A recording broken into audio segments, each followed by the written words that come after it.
Hoy vamos a hablar de los progestágenos. Primero vamos a dar una breve introducción de qué son estos, luego hablaremos del mecanismo de acción, seguido de la farmacocinética, el uso terapéutico, los efectos adversos que pueden tener algunos de ellos y finalmente las conclusiones más importantes. Primero tenemos que saber qué son los progestágenos. Estos son compuestos que tienen actividad biológica similar a la de la progesterona y tienen menor actividad andrógena que los estranos. Existen dos clases principales. La primera es semejante a la progesterona y su metabolito 17-alfa-hidroxiprogesterona y la segunda son los derivados 19-nordetestosterona. Estos, al no poseer el grupo etilo en el carbono 19, muestran actividad progestacional de manera predominante a la androgénica. La progesterona tenemos que saber que se secreta en el ovario, principalmente en el cuerpo lúteo durante la segunda mitad del ciclo menstrual. Entre sus acciones fisiológicas y farmacológicas más destacadas se encuentran las neuroendocrinas, actúan en el aparato reproductor, la glándula mamaria, el sistema nervioso central y también tiene algunos efectos metabólicos. Su producción se realiza por medio del eje hipotálamo hipoficiario a partir de la GnRH y estas la podemos encontrar que están disponibles en solución oleosa, inyecciones, gel vaginal, dispositivos intrauterinos o dispositivos vaginales. En cuanto a sus usos terapéuticos más importantes, son los que tienen fines anticonceptivos o a su vez en combinación con estrógenos se los puede utilizar para tratamiento hormonal de mujeres posmenopáusicas. Entre los tipos de anticonceptivos hormonales podemos encontrar unos que son combinados o otros que tienen una presentación únicamente con progestágenos. Además de ello, hay que considerar que pueden existir efectos secundarios de cada uno de ellos. De los anticonceptivos combinados, los que resaltan pueden ser efectos en el aparato cardiovascular, incidencia en algunos tipos de cánceres, efectos metabólicos, endocrinos y de diversa índole. En cuanto a los anticonceptivos a base únicamente de progesterona, el mayor efecto secundario de ellos son las cefaleas. Para comenzar, les voy a hablar sobre el mecanismo de acción. Vamos a revisar primeramente el eje fisiológico de estas hormonas. La función de los ovarios y por ende de las hormonas reproductivas femeninas están bajo el control del eje hipotálamo-hipófisis. El hipotálamo secreta GnRH, que es hormona liberadora de gonadotropinas, de manera pulsátil y estimula a la hipófisis anterior para que secrete hormona folículo estimulante o FSH y hormona luteinizante, LH. La hormona FSH actúa en los ovarios de modo que ocurre crecimiento y desarrollo folicular. Estos folículos contienen los oocitos que producen estradiol que da retroalimentación negativa a la producción de FSH, pero a su vez facilita la producción de LH. La FSH también estimula la secreción de inhibina, que realiza retroalimentación negativa en la glándula pituitaria, a que ésta produzca FSH. La hormona luteinizante actúa en los ovarios provocando ovulación y mantiene la producción de progesterona. Ahora les voy a hablar sobre la fisiología del ciclo menstrual. El ciclo menstrual comprende las siguientes etapas: la menstruación, la fase folicular, la ovulación, la fase lútea y una fase premenstrual que no está en el gráfico. La primera fase es la menstruación y comprende de los días 1 a 6 o 5 es aproximadamente. Ocurre bajo los niveles de la progesterona, pues ocurre una pérdida del soporte endometrial y empieza el desprendimiento y ocurre la menstruación. La siguiente fase es la fase folicular, que comprende los días 6 a 13. Alrededor de 20 folículos crecen bajo la influencia de la hormona FSH y estos secretan estradiol. A continuación, en el día 14 ocurre la ovulación. y aumenta la hormona luteinizante, lo que provoca que un ovocito pase a las trompas de falopio y se libere. La siguiente es la fase lútea, que comprende los días 15 a 25. Las células de la teca del cuerpo lúteo se encargan de producir progesterona. La siguiente fase es la fase premenstrual, que ocurre entre los días 25 y 28. Los niveles de LH se reducen y las células de la teca pierden su habilidad de mantener adecuada producción de progesterona. Las acciones fisiológicas de los progestágenos son varias. Primeramente, las acciones neuroendocrinas disminuyen la frecuencia de producción de GnRH, que es el principal objetivo de los anticonceptivos que poseen progestina. La siguiente función está en el tracto reproductivo. La primera, disminuir la acción de los estrógenos, es decir, disminuir la proliferación endometrial que estos producen. La siguiente es conducir el desarrollo del endometrio secretor. La caída repentina de progesterona al final del ciclo es el detonante de la menstruación. Si se alarga la fase lútea de manera artificial, ya sea al mantener esta o al tratar con progesterona, se verán cambios en el estroma endometrial similares a los vistos en el embarazo. Otra función en el tracto reproductivo es la influencia a las glándulas endocervicales. La secreción acuosa estimulada por estrógenos se vuelve más escasa y viscosa. Esta cualidad de las progestinas resulta en disminución de penetración del cérvix por el esperma y por ende espermatozoides. Es muy importante para mantener el embarazo, debido a que suprime la menstruación y la contractilidad uterina. Debido a esto se utilizan progestinas para prevenir la amenaza de aborto. Sin embargo, esta indicación está siendo reevaluada por ciertas discrepancias. Otra de las funciones fisiológicas se encuentra en las glándulas mamarias.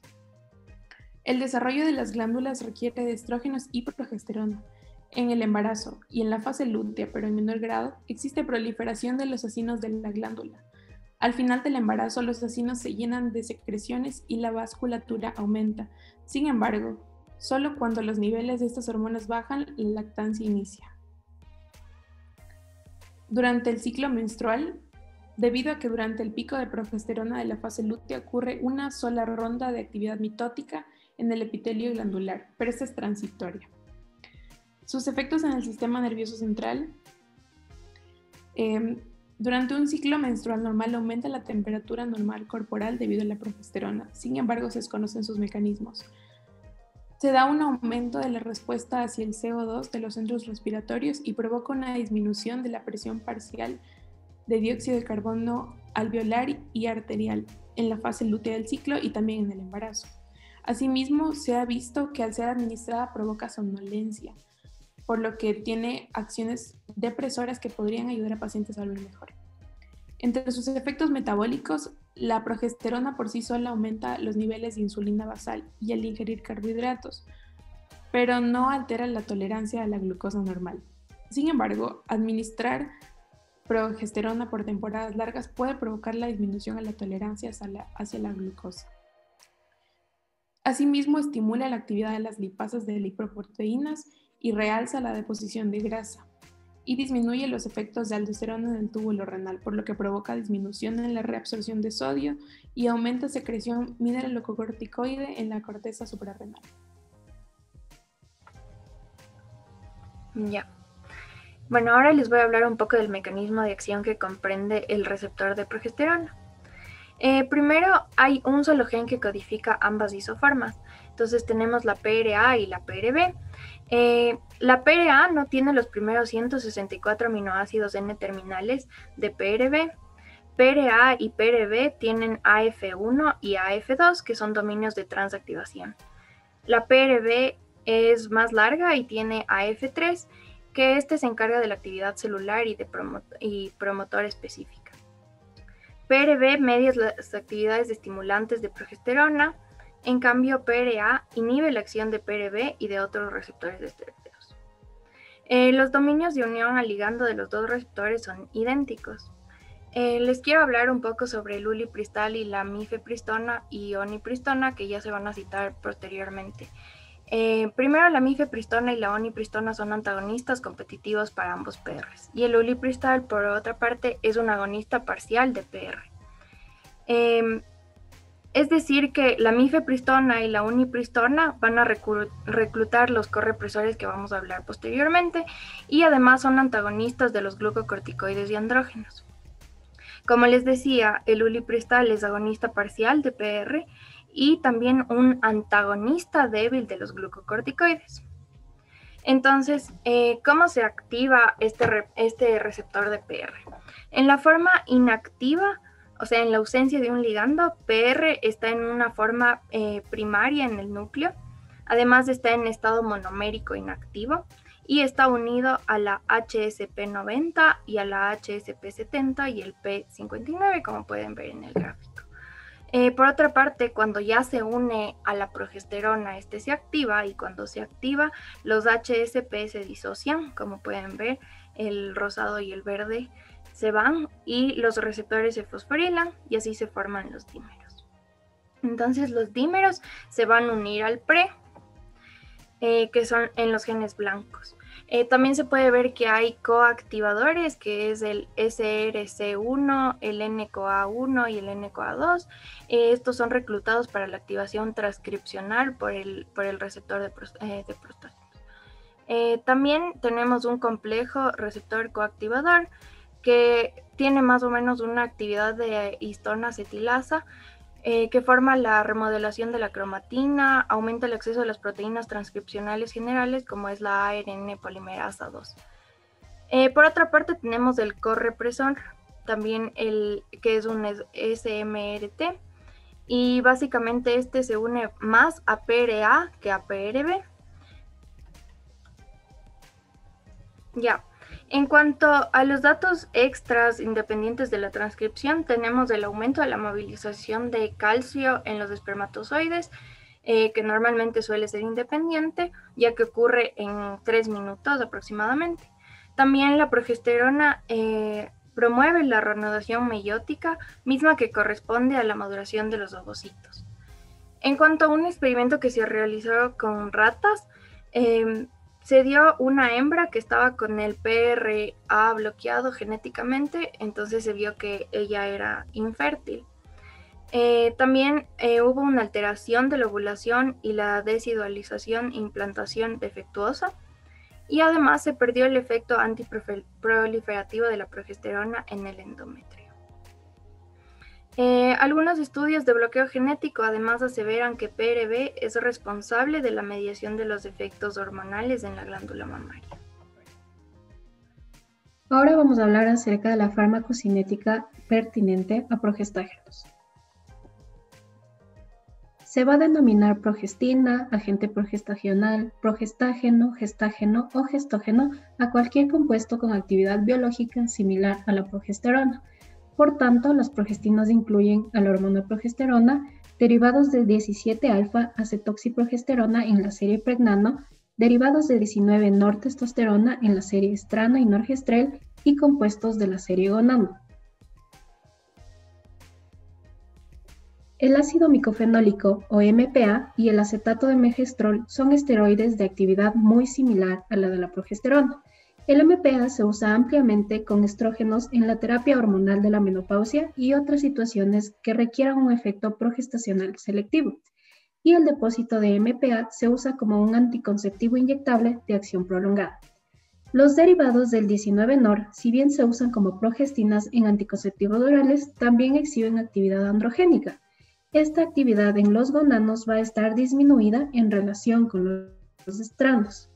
Estos derivados de 19-nortestosterona forman parte de la mayoría de anticonceptivos inyectables, orales y de acción prolongada, mientras que otros anticonceptivos contienen progestinas derivadas de espironolactona con propiedades antimineralocorticoides y antiandrogénicas.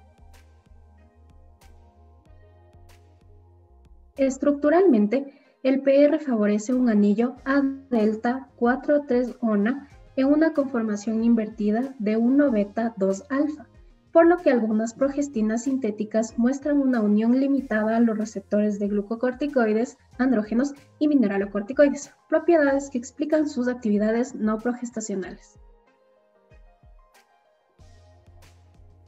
Ahora vamos a hablar un poco sobre la biosíntesis y la secreción de la progesterona.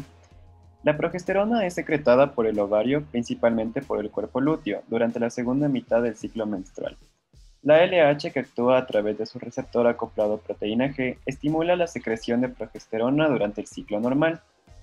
Después de la fertilización, el trofoblasto segrega HCG en la circulación materna, que luego estimula el receptor de LH para mantener el cuerpo lúteo y la producción de progesterona.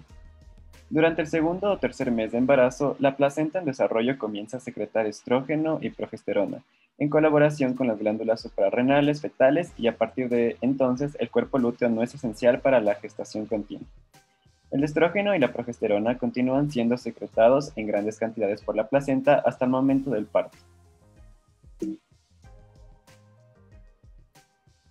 Ahora vamos a hablar sobre la absorción, distribución, metabolismo y excreción de la progesterona. La progesterona va a experimentar un rápido metabolismo de primer paso, pero las preparaciones en dosis altas de progesterona micronizada están disponibles para uso oral. Aunque la biodisponibilidad absoluta de estas preparaciones es baja, pueden obtenerse niveles plasmáticos eficaces. La progesterona también está disponible en una solución inyectable de aceite como un gel vaginal, como un DIU de liberación lenta para la anticoncepción y como un inserto vaginal para la tecnología de reproducción asistida. Los ésteres como el MPA están disponibles para la administración intramuscular y el acetato de MPA y megestrol se pueden usar por vía oral. Además, los esteroides 19-NOR tienen una buena actividad oral porque el sustituyente etinilo en C17 disminuye significativamente el metabolismo hepático.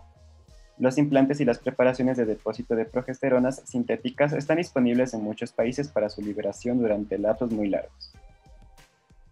En el plasma, la progesterona está unida a la albúmina y a la globulina fijadora de corticosteroides. Los compuestos 19-NOR, como la norepinefrina, el norgestrel y el desogestrel, se unen a la globulina fijadora de hormonas sexuales y a la albúmina.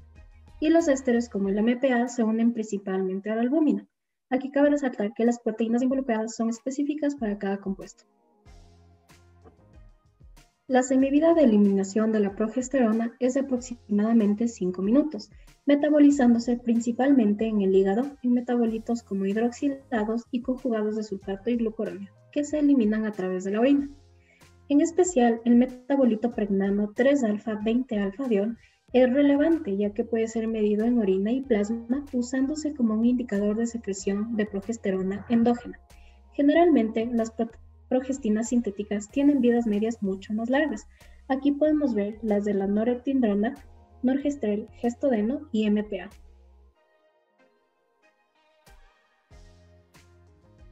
Ahora vamos a hablar sobre antiprogestinas y los moduladores de receptores de progesterona. La mifepristona es un derivado de la 19-norprogestina norepinefrina. Compite por la unión a receptores con la progesterona y los glucocorticoides y se considera como un modulador del receptor de progesterona. Respecto a la absorción, distribución, metabolismo y excreción de la mifepristona, en sí la mifepristona es activa por vía oral con una buena biodisponibilidad. Los niveles plasmáticos máximos ocurren al cabo de varias horas y el medicamento es eliminado poco a poco, con un tiempo de vida media en plasma de 20 a 40 horas. En el plasma está unida a la glucoproteína ácida alfa-1, que se atribuye a la prolongada vida media del fármaco. Los metabolitos son principalmente los productos mono y bidemetilados, que se cree que tienen actividad farmacológica, formados por acción del CYP3A4. El medicamento sufre metabolismo hepático y circulación enterohepática. Los productos metabólicos se pueden hallar de forma predominante en las heces. Por último, hablaremos de ulipristal. Se deriva de la 19-norprogesterona y es un modulador selectivo y antagonista parcial del receptor de progesterona. También antagoniza de manera débil a los glucocorticoides. Los prostágenos tienen diferentes usos terapéuticos. Entre estos se encuentran fines diagnósticos de amenorrea secundaria, anticonceptivos que pueden ser solos o combinados, y disminución de incidencia de hiperplasia endometrial y carcinoma por estrógeno. El primero que hablaremos son fines diagnósticos de amenorrea secundaria. Este consiste en la administración de un prostágeno oral por 5 a 7 días a una mujer que tiene amenorrea. El objetivo de este será evaluar el valor de estrógenos y la integridad del tracto genital de salida. Si es que hay sangrado en los siguientes días, se confirma la presencia de un tracto de salida funcional y de un endometrio reactivo por los estrógenos endógenos. En los anticonceptivos solo de progestágeno se tiene una eficacia teórica del 99%. Hay diferentes tipos. Existen las mini píldoras de dosis baja de progestágenos que se deben tomar cada día sin interrupción. Por ejemplo, 350 microgramos de norepinefrina. También tenemos el implante subdérmico que se lo pone de manera permanente en el brazo de la mujer y funciona para anticoncepción de largo plazo. Por ejemplo, se usan 216 miligramos de Norgestel para una duración de 5 años y para uno de 3 años se usa 68 miligramos de Tonogestrel. La inyección consiste en la administración intramuscular de 104 miligramos o 150 miligramos de suspensiones cristalinas de acetato de medroxiprogesterona y tiene una duración de hasta 3 meses. Y por último tenemos el dispositivo intrauterino. Este libera levonorgestel en cantidades pequeñas y se lo coloca cada año. Su eficacia es del 97 al 98%. Existe otro tipo que dura hasta 5 años.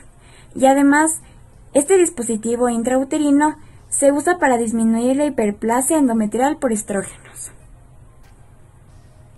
A pesar de que el uso de anticonceptivos orales es seguro en la mayoría de mujeres sanas, existen ciertos factores de riesgo que estos fármacos pueden agravar, por lo que algunas de las contraindicaciones absolutas en el uso de anticonceptivos de solo progestágenos son las siguientes.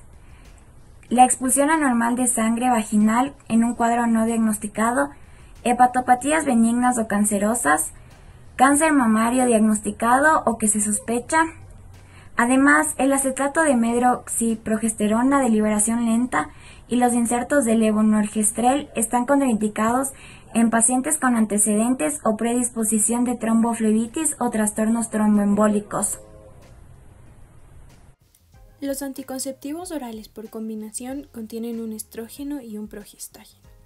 Tienen una eficacia teórica que es por lo regular de un 99.9% y se encuentra en diversas presentaciones: monofásica, bifásica o trifásica, para 21 días. En el caso de los agentes monofásicos, en cada píldora hay cantidades fijas de estrógeno y progestágeno, que deben administrarse todos los días durante 21 días, y los 7 días siguientes son un periodo de descanso farmacológico. Con los preparados bifásicos y trifásicos se tienen 2 o 3 píldoras diferentes que contienen cantidades variables de ingredientes activos, que deben ser ingeridos en momentos diferentes en el ciclo de 21 días. Esto disminuye la cantidad total de esteroides administrados. Por lo común, hay sangrado menstrual durante el periodo de descanso de 7 días cada mes. Sin embargo, se cuenta con varios anticonceptivos orales a través de los cuales se induce la supresión de progestágenos solo cada 3 meses.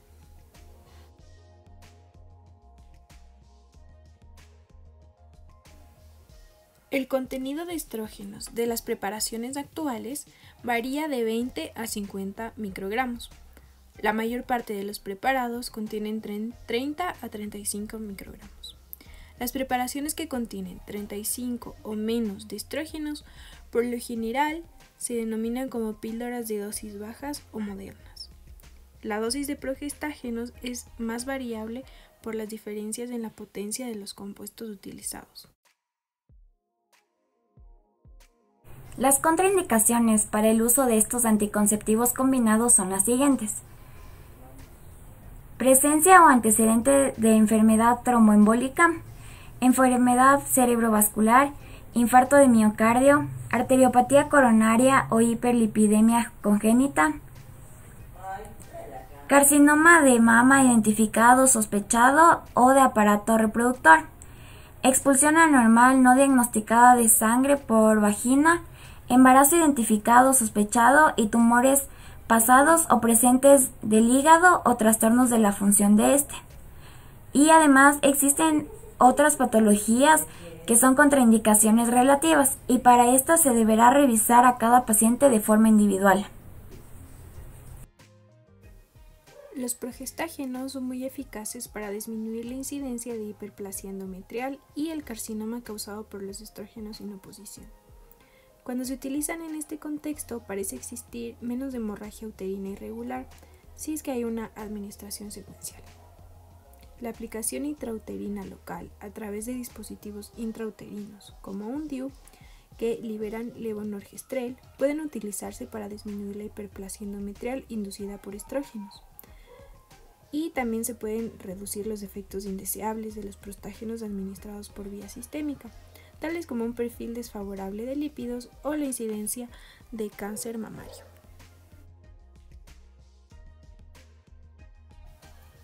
Ahora vamos a hablar sobre los antiprostágenos.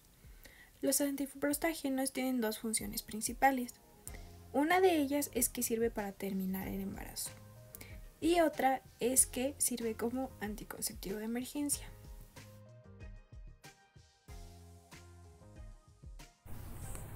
El primer antiprostágeno que tenemos es la mifepristona. El objetivo de este será terminar con el embarazo en sus comienzos. Esta se utiliza en combinación con el misoprostol u otras prostaglandinas. Para producir un aborto médico se administra una prostaglandina 48 horas después de haber administrado el antiprostágeno. Esto va a servir para incrementar más las contracciones miometriales y asegurará la expulsión del blastocisto desprendido. Se han utilizado la sulprostona intramuscular, el gemeprost intravaginal y el misoprostol por vía oral. Y los índices de buenos resultados con este tipo de administración es mayor del 90% en mujeres con un embarazo menor a 49 días. El levonorgestrel se utiliza como anticonceptivo de urgencia después de un coito sin protección, conocido o sospechado. El fármaco se administra por vía oral en las siguientes 72 horas al coito, ya sea en dosis única de 1.5 miligramos o en dos dosis de 0.75 miligramos, con un intervalo de 12 horas. El mecanismo de acción puede incluir varios factores, como prevención de la ovulación, fertilización e implantación. Ulipristal. Los estudios que comparan el ulipristal con levonorgestrel demostraron que ulipristal es al menos tan eficaz cuando se toma hasta 72 horas después del coito sin protección. Además, el ulipristal conserva su eficacia hasta por 5 días o 120 horas después del coito, lo que lo convierte en un anticonceptivo de urgencia más versátil que el levonorgestrel, ya que este no actúa después de 72 horas del coito sin protección. El efecto secundario más grave en los estudios clínicos utilizando ulipristal ha sido la cefalea y el dolor abdominal, que ceden de forma espontánea. Cabe mencionar que no se usa progesterona sola como un tratamiento anticonceptivo, ya que estas tienen una baja biodisponibilidad por su metabolismo rápido.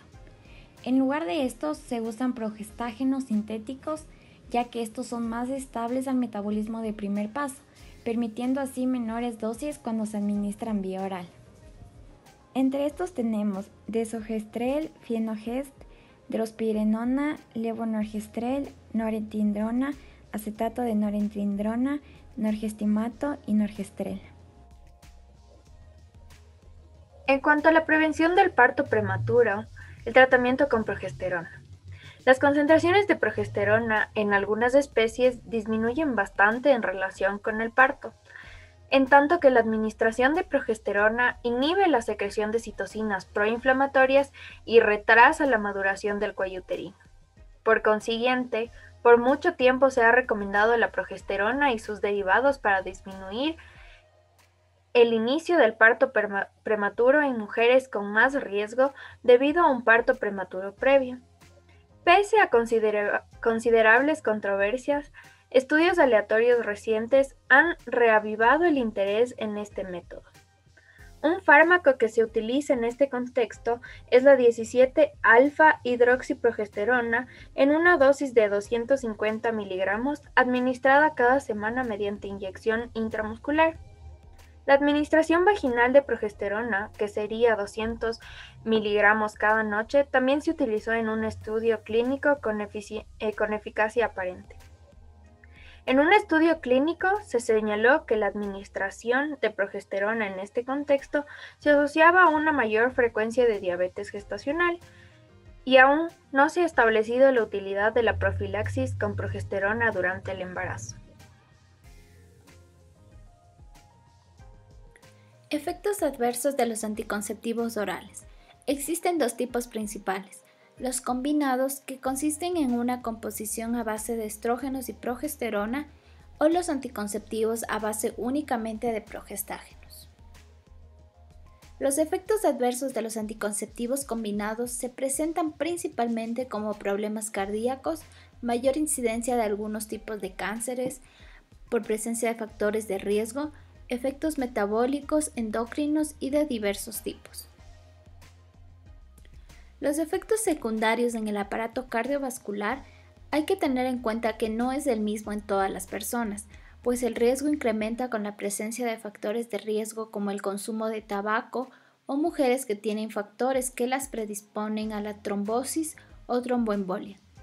También los estrógenos incrementan las HDL séricas y disminuyen las concentraciones de LDL, y por el contrario, los progestágenos tienden a mostrar el efecto contrario.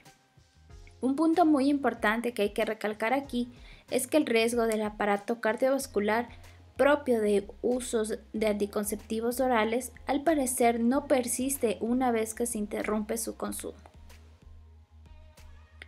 Según datos epidemiológicos, sugiere que los anticonceptivos orales combinados pueden agravar el riesgo de cáncer cervicuterino en 2 veces más, pero esto sucede solo en mujeres que los utilizan por más de 5 años y que tienen de manera persistente infecciones por virus del papiloma humano. En cuanto al riesgo de cáncer de mama, en las mujeres de edad de reproducción es muy bajo y quienes actualmente utilizan los anticonceptivos tienen solo un incremento pequeño que va del 1.1 al 1.2%. También se ha informado aumento en la incidencia de adenoma hepático y carcinoma hepatocelular en mujeres que consumen anticonceptivos. Sin embargo, son cánceres poco comunes y es pequeño el incremento absoluto. Los anticonceptivos orales en dosis altas en general crean una perturbación de la tolerancia a la glucosa. Sin embargo, estos efectos se reducen conforme se disminuye la dosis. Los anticonceptivos orales también incrementan la incidencia de vesiculopatías, pero al parecer este efecto es débil y se limita únicamente a mujeres que los usan o que los han usado por largo tiempo. Además, la cantidad de etinilestradiol que está presente en estos anticonceptivos combinados, al parecer, causan incremento de varios factores séricos que intensifican la coagulación. Hay que resaltar también que los preparados actuales de dosis bajas no causan perfiles lipídicos desfavorables. Entre los efectos diversos, algunas mujeres presentan náusea, acné, hirsutismo, edema o cefalea leve. Sin embargo, sí es posible que haya migrañas más intensas desencadenadas por los anticonceptivos orales, en una fracción más pequeña de las pacientes, y algunas pueden mostrar expulsión de gotas de sangre intermenstrual.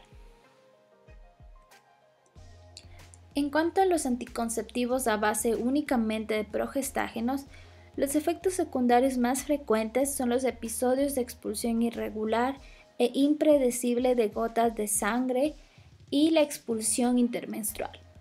Esta es la razón principal por la que varias mujeres interrumpen el empleo de los 3 tipos de anticonceptivos a base únicamente de progestágenos. Destacando de todos los efectos secundarios, la cefalea es el más mencionado por las pacientes. También lo puede acompañar niveles bajos de HDL, altos de LDL, cambios de ánimo, cambios en el peso y disminución de la densidad ósea.